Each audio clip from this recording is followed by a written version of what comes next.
Leading off our discussion tonight is Democratic Senator Elizabeth Warren of Massachusetts. She's a member of the Senate Armed Services Committee and the Senate Finance Committee and others. Senator, I want to begin exactly where you left off there. And by the way, let me start with a question you maybe haven't thought of. Will you go to work for a defense contractor when you leave the Senate? And if you haven't thought about it, take your time and think about it. I haven't thought about it, and the answer is no. Seems pretty easy. Yeah, it seems pretty easy, and that's the whole point. He has thought about this. He has thought about the corrosive effect of the revolving door, and I agree. It is a corrosive effect. We really need to slow that down. And that's why I was so glad that our current Secretary of Defense, Lloyd Austin, 4 years ago when he sat in that very same chair, made the commitment that he would not go into the defense industry. You know, that is the point. Lloyd Austin wanted to make clear he is here to serve the American people.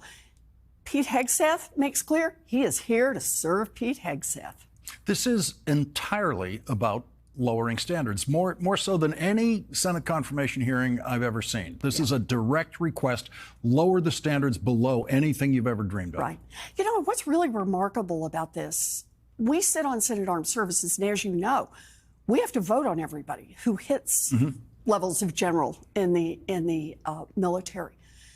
And the kinds of things that Pete Hegseth that have been documented, these are not just kind of rumors floating out there, about taking people to strip clubs and getting so drunk he went at a work event, climbing up on stage to dance with the strippers, about having to be carried up to his room because he was so drunk at a work event, sexual harassment claims against him.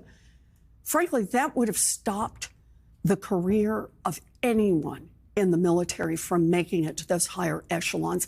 And yet, the United States Senate is being asked, and evidently Republicans are responding, to say that's the person who will be in charge of America's military. Yeah, I just want to underline this point for the audience. Might not know that the high-level officials in the military their promotions at the general level are confirmed by the United States Senate, by your committee. You have committee votes. They go to the Senate floor. They sometimes take a long time, actually, but there's a lot of them. And none of them would survive any of these accusations. None would survive. And I really want to say here, we vote them en masse.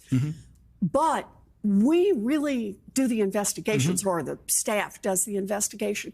You know, I am still right now well, no, I guess not. We've changed Congresses. I was the chair of the subcommittee on personnel.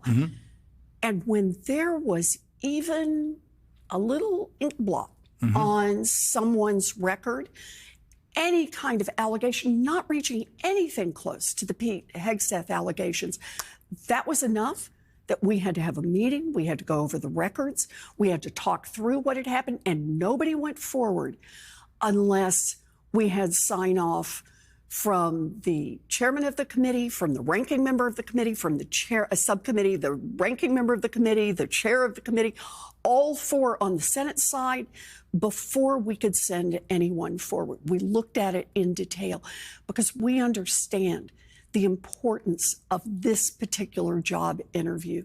When people are responsible for our national defense, we ask something extraordinary of them. We ask them to put their lives on the line. We also ask them to live their lives in ways that inspire confidence both in those they lead and those in the public generally. You know, all three of my brothers served in the military. My oldest brother was career military. And the importance of internalizing those standards of honesty and integrity. And that really does exclude things like taking your work group to a strip club and getting so drunk you try to dance with the strippers. There wouldn't have been one Republican vote in the Senate, on the committee, or the floor for this nomination before Donald Trump. Yeah, I think this is what Donald Trump has done to standards. Yeah, I think that's exactly a fair description of what's happening here. You know, part of the problem today is there wasn't just one thing that we could talk about that would have been disqualifying. I'm not just talking about scratching through for maybe is there a problem here or a question there. It's just over and over and over. So we have the problem that he has said that women should not serve in combat. In fact, he says they shouldn't serve in the military. Moms, he says in his book, just shouldn't be in the military at all. So we've got that problem when we count on 250,000 active duty military women right now. We have the problem of the sexual assaults, and no one knows how many. We simply know it is a multiple.